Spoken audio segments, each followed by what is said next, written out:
जय मसीह के दोस्तों, आशा करता हूँ आप सभी लोग अच्छे होंगे और परमेश्वर के वचनों में बढ़ रहे होंगे। आज हम एक शॉर्ट वीडियो का पोस्टमार्टम करेंगे जिसको एक हिंदू ने बनाया है। देखेंगे कि इन्होंने बाइबल के जो कुछ वचन कोट किए हैं वो कितना सही है। आगे बढ़ने से पहले मैं एक चीज साफ करना चाहूंगा। हमारा मकसद किसी भी धर्म, जाति, विचार या इंसान का मजाक उड़ाना या नीचा दिखाना नहीं होता।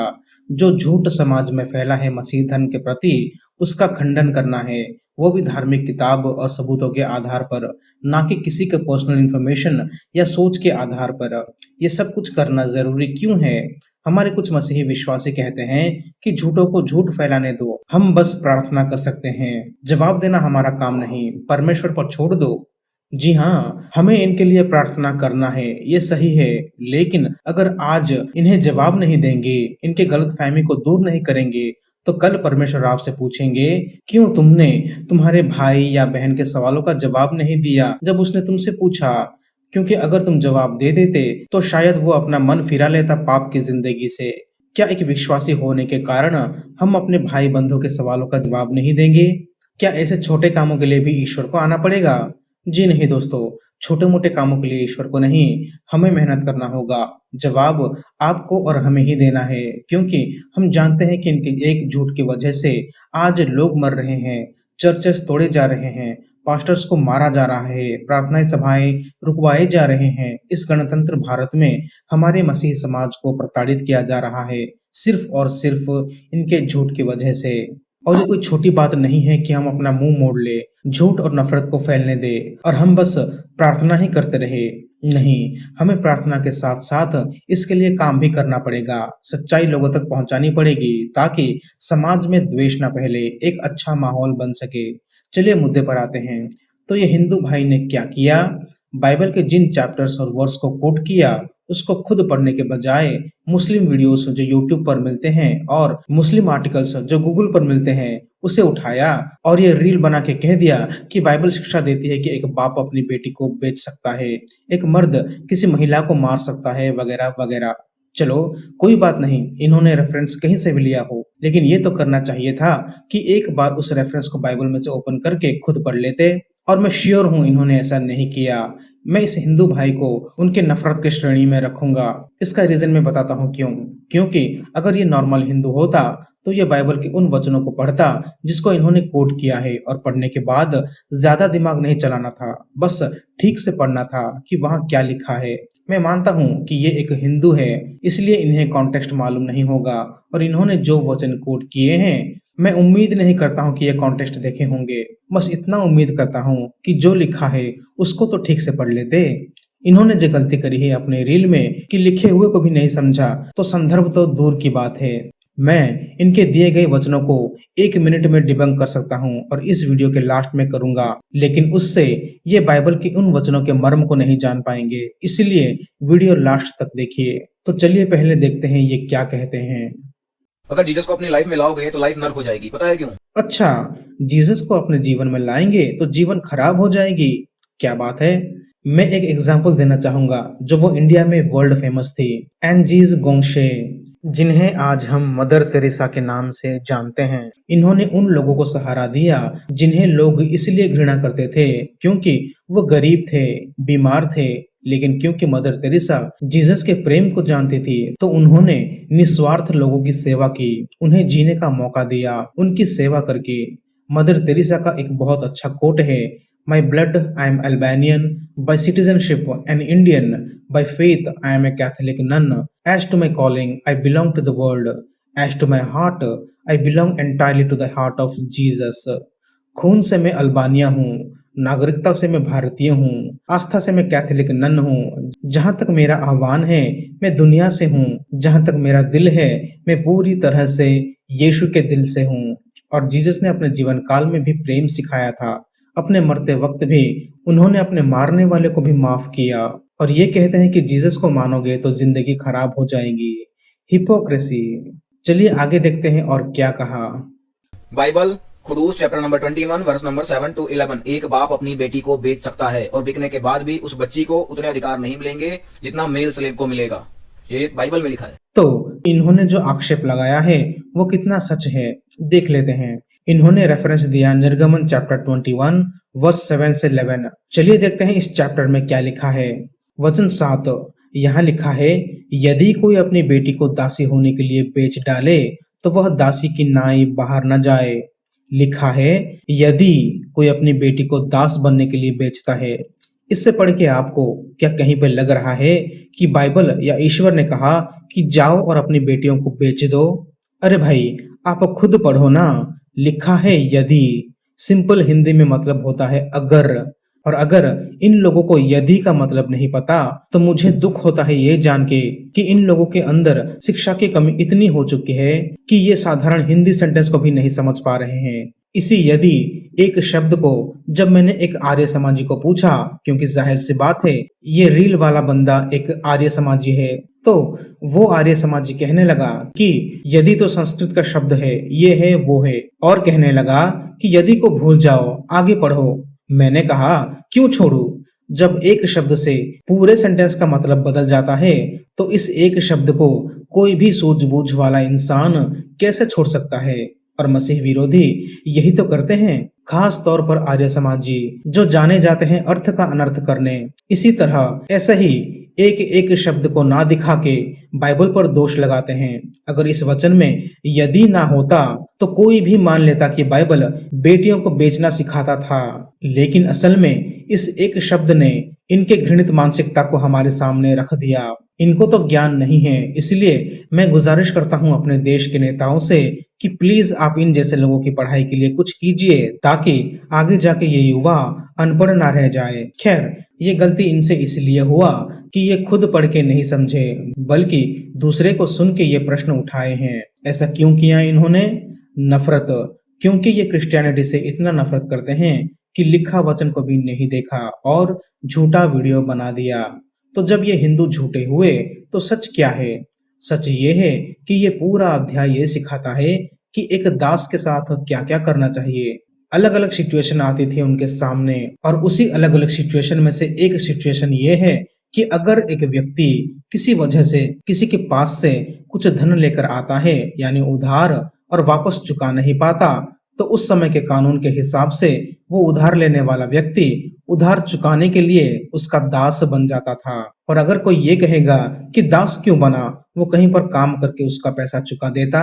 तो इन हट धर्मियों से मैं कहना चाहूंगा, बहुत ही अच्छा सवाल, और इस सवाल का जवाब जानने के लिए हमें व्यवस्था विवरण चैप्टर 15 को पढ़ना पड़ेगा, जहां इस दास प्रथा के बारे में डिटेल में लिखा गया है। जैसे कि ये दास कौन है, आपको एक दास के साथ कैसे व्यवहार करना है, उसे मारना पीटना है या करुणा और दया दिखाना है, और जब 7वें साल वो आजाद हो जाएगा तो उसे खाली हाथ नहीं भेजना, बल्कि उसे अपनी भेड़ बकरियां देना, जैसे कि वचन 13 और 14 में लिखा है।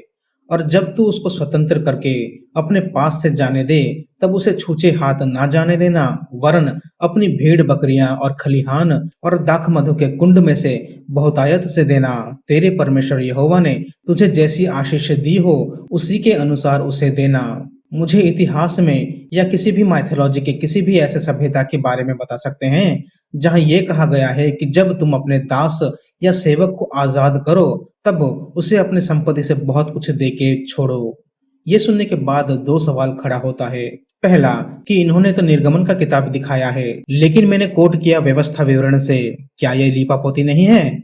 जी नहीं दोस्तों, जैसे हिंदू धर्म में गीता महाभारत का ही एक अंश है, ठीक उसी तरह निर्गमन के वक्त जो जो कानून दिए गए उससे व्यवस्था विवरण बना, जैसे कि इस किताब का नाम है व्यवस्था विवरण।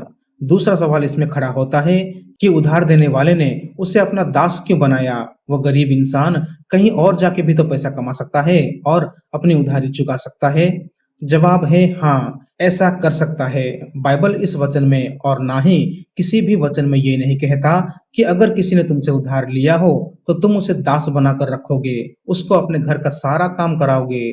नहीं, बल्कि ये कहता है कि अगर कोई तुम्हारे पास दास बनकर खुद रहे तब ये सब नियम लागू होते हैं। और उधार लेने वाला किसी और के पास काम क्यों करे? क्योंकि पैसा देने वाला कोई छोटा मोटा व्यक्ति तो होगा नहीं, उसके पास भी बहुत सारे काम होंगे।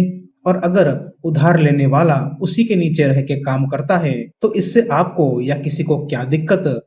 किसी और के पास काम करना या फिर उसी के नीचे रह के काम करना एक ही बात हुई ना। क्या बाइबल में कहीं पर लिखा है कि उधार देने वाले ने जबरदस्ती उसे अपना दास बना लिया, जैसे कि भारत में जमींदारी सिस्टम था? नहीं। और अगर उधार लेने वाला खुद जाके उसके पास दास बनकर काम करके अपना उधार चुका रहा है, तो मुझे नहीं लगता कि कुछ गलत है। और उसी में अगर कोई व्यक्ति का उधार हद से ज्यादा हो, जिसे वो जितना भी काम करके ना चुका पाए, और खुद अपनी इच्छा से अपनी बेटी को मालिक को दे दे या बेच दे या उसके मालिक के बेटे को दे दे, तो इसमें बाइबल या बाइबल के परमेश्वर का क्या दोष? ये तो उस व्यक्ति ने किया अपना उधार चुकाने के लिए। हाँ, ये गलत होता कि वो उसकी बेटी को जबरदस्ती मालिक को दे दे और वो मालिक या मालिक का बेटा उस लड़की के साथ जबरदस्ती करे या उसका शोषण करे, उसको अधिकार ना दे, तब गलत होता। और वचन 16 पढ़िए, यहाँ जबरन इंसानों को बेचना और खरीदने को पाप बताया गया है। जो किसी मनुष्य को चुराए, चाहे उसे ले जाकर बेच डाले, चाहे वह उसके पास पाया जाए, तो वह भी निश्चय मार डाला जाए। तो जाहिर सी बात है कि यहाँ दासों को खरीद बेची नहीं हो रही है, बल्कि लोग अपने मन से दास बन रहे हैं अपनी गरीबी के कारण। अब देखते हैं दास का मतलब क्या होता है। इन आर्य समाजियों के हिसाब से ये बहुत गलत लिखा है बाइबल में, लेकिन मैं आपको 3 भाषाओं में इस दास का मतलब बताऊंगा। फिर आप कमेंट करके मुझे बताइए कि क्या बाइबल स्लेवरी प्रमोट करता है। ये रहा हिब्रू बाइबल, लिखा है एबेड यानी सर्वेंट। दूसरा है इंग्लिश बाइबल, हिब्रू सर्वेंट। अब हिंदी बाइबल लिखा है इब्री दास। तो इस दास या सर्वेंट का मतलब क्या होता है?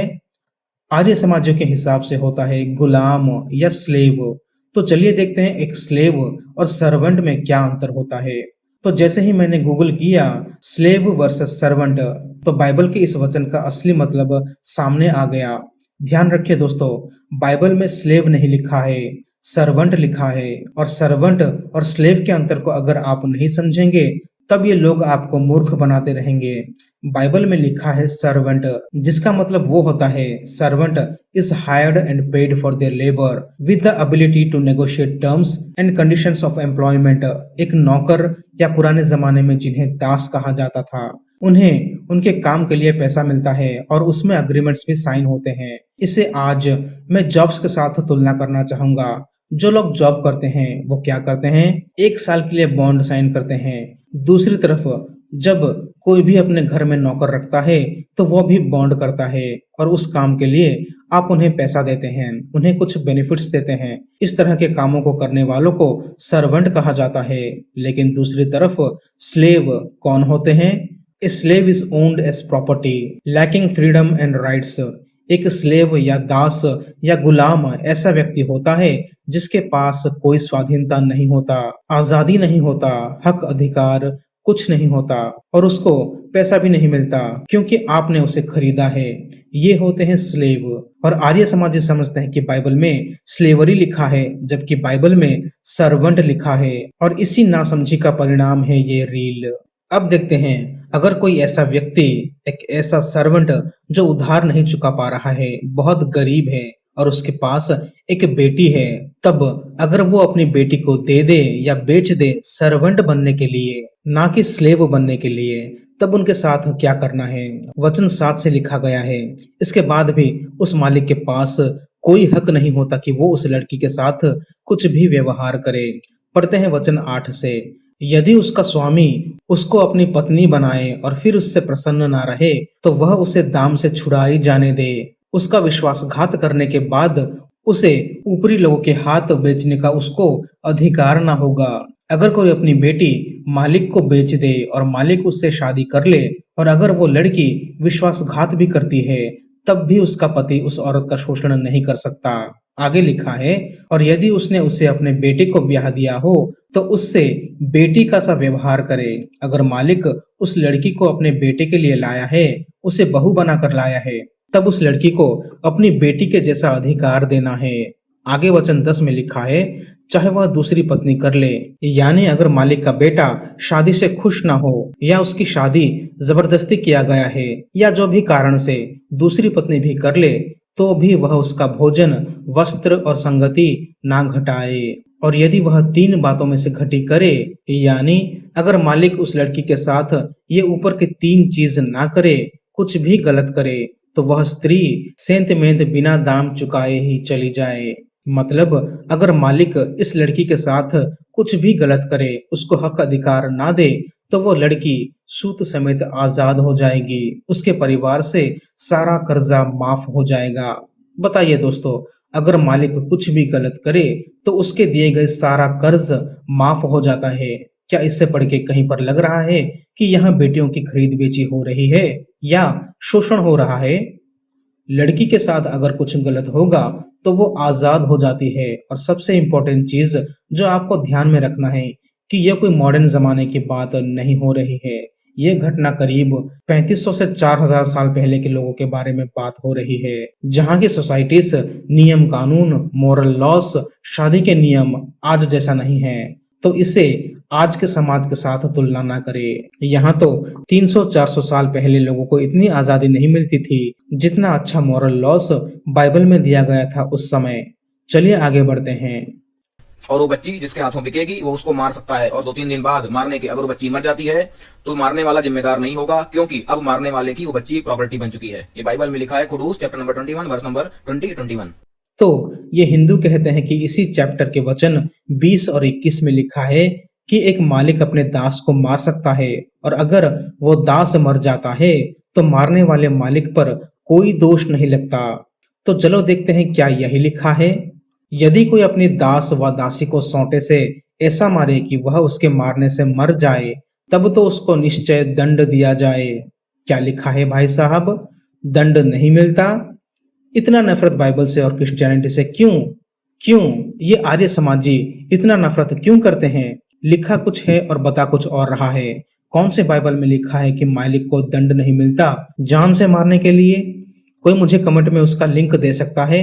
मैं भी तो देखूं ये हिंदू कौन से बाइबल को पढ़ रहे हैं, इतना नफरत क्यों करते हैं। और जिन क्रिश्चियंस की वजह से ये भारत इतना तरक्की किया, सबको पढ़ने का अधिकार दिया, आपके बहु बेटियों को जलाया जाता था, उस सती प्रथा को हमारी सोच और शिक्षा के परिणाम से बंद करवाया गया। आपकी बहु बेटियां अपना तन ढक रही है जिनको पहले अधिकार नहीं था। वो हुआ हमारी सोच की वजह से। हमारी सोच की वजह से मेडिकल्स, अनाथ आश्रम, वृद्धाश्रम, रेड क्रॉस, ब्लड बैंक्स और भी कई चीजों की स्थापना हुई इस देश में। और हम ही से इतना नफरत क्यों? क्या मनुस्मृति, जिसे आप लोग आदर्श मानते हैं, जो इन सब अच्छे सोच का विरोधी है, इसलिए तो आप नफरत नहीं करते? हो भी सकता है। सिर्फ इतना नहीं, वचन 22 से पढ़ते हैं, कहीं और जाने की जरूरत नहीं। 22 से पढ़ते हैं और इनके झूठ को निस्तनाबूद करते हैं। यदि मनुष्य आपस में मारपीट करके किसी गर्भिणी स्त्री को ऐसी चोट पहुंचाए परंतु और कुछ हानि न हो, तो मारने वाले से उतना दंड लिया जाए जितना उस स्त्री का पति पंच की सम्मति से ठहराए। अगर मारपीट के दौरान किसी गर्भवती स्त्री का गर्भ नष्ट हो जाता है तो उसके पति जो चाहे सजा दे सकता है उस मारने वाले को। प्राण दंड भी शामिल है इस जो चाहे दंड में।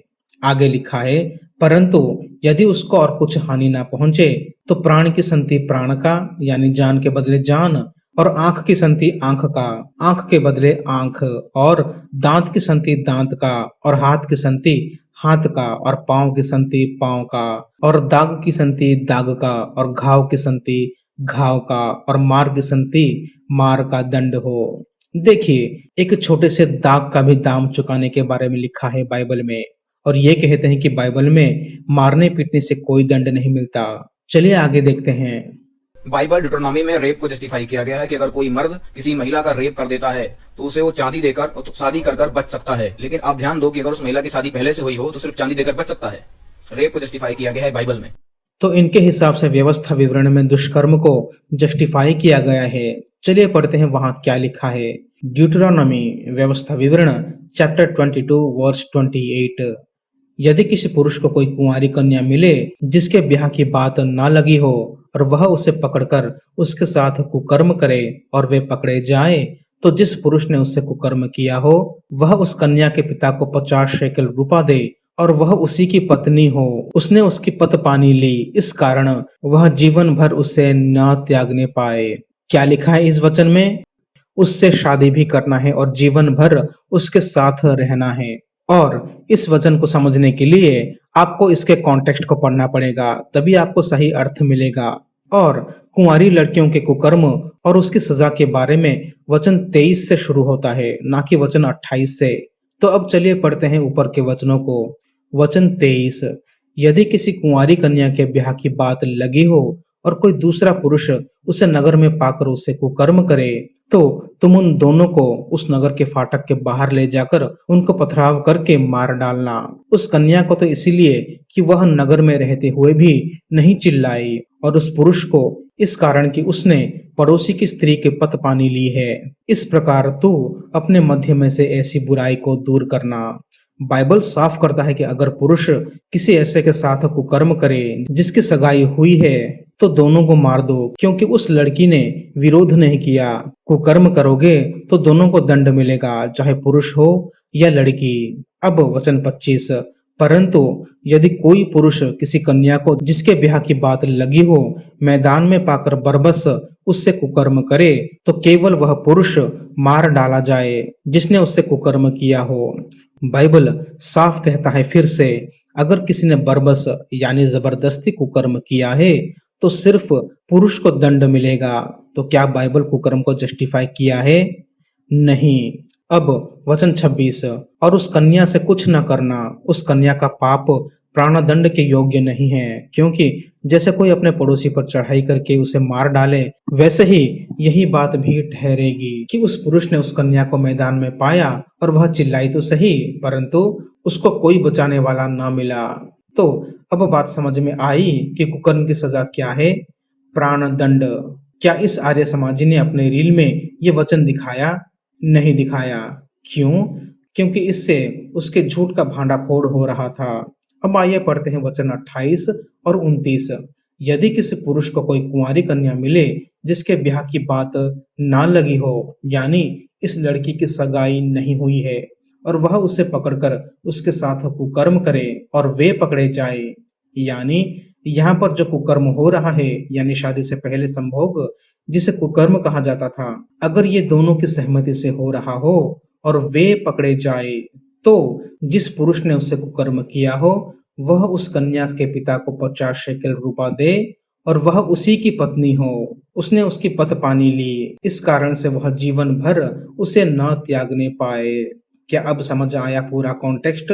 अगर फिर भी समझ ना आए तो वीडियो रिवाइंड करके देख सकते हो। इस नफरती इंसान ने क्या कहा अपने रील में कि कुकर्म को जस्टिफाई किया है बाइबल में, बलात्कार को जस्टिफाई किया है बाइबल में। इतनी मूर्खता कहाँ से लाते हैं ये लोग? लिखा हुआ भी पढ़ना नहीं आता इन लोगों को। साफ लिखा है 3 सिचुएशन के लिए 3 तरह का न्याय। पहला, वचन 23 और 24, अगर कोई सगाई की हुई लड़की सहमति से कुकर्म करे तो इस कुकर्म के लिए दोनों को मार दो। दूसरा है वचन 25 से 27 कि अगर एक ने बर्बर से यानी जबरदस्ती किया हो किसी सगाई की हुई लड़की से, तो जबरदस्ती करने वाले को मार दो, क्योंकि वो अब किसी की दुल्हन बनने वाली थी और इसने उससे कुकर्म कर दिया।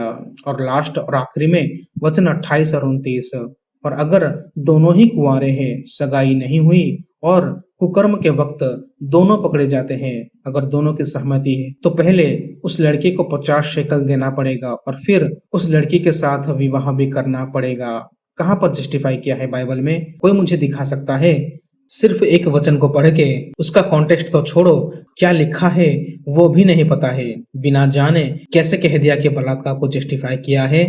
इस हिंदू भाई ने पूरा वचन तो नहीं पढ़ा, आधा पढ़ के रील बना दिया कि बाइबल गलत शिक्षा देता है। और इन्हें गलत क्यों ना लगे, इनके यहाँ तो इनके देवता जाके दूसरे के पत्नियों के साथ जबरदस्ती करके उन्हें प्रेग्नेंट बना देते थे, और बच्चे भी कौन पैदा होते हैं?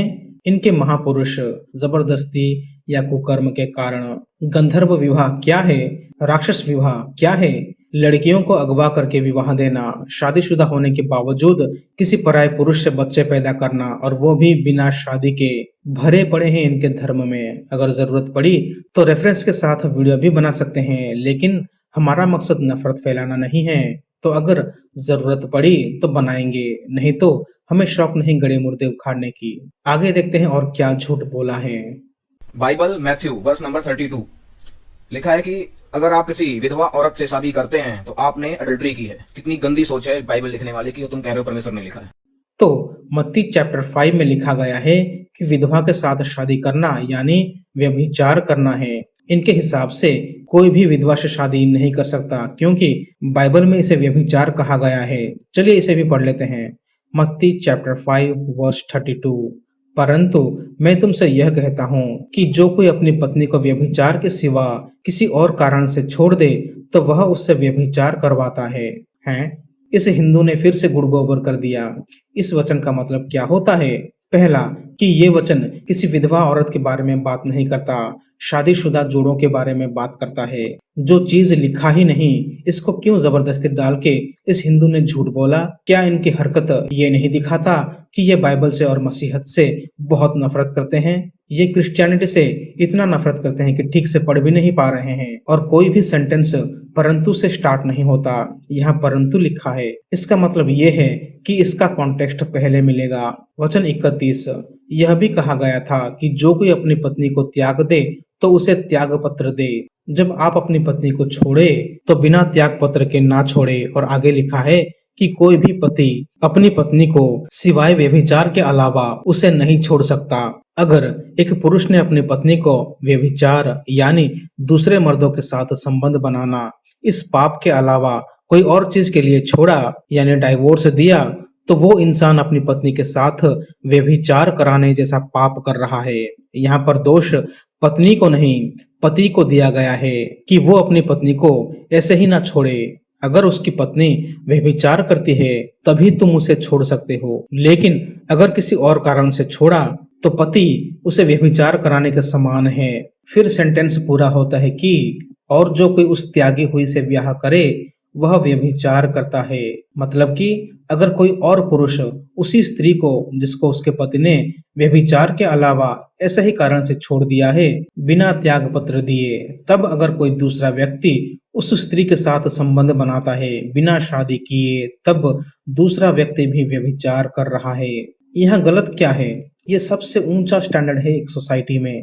क्या आपने कभी हिंदू धर्म की एक प्रथा के बारे में सुना है जहां अगर पति बच्चा पैदा करने में सक्षम ना हो या पति की मृत्यु हो जाए तब उस औरत को क्या करना चाहिए? सत्यार्थ प्रकाश चौथे समुल्लास में लिखा है। चलिए ओपन करते हैं और पढ़ लेते हैं।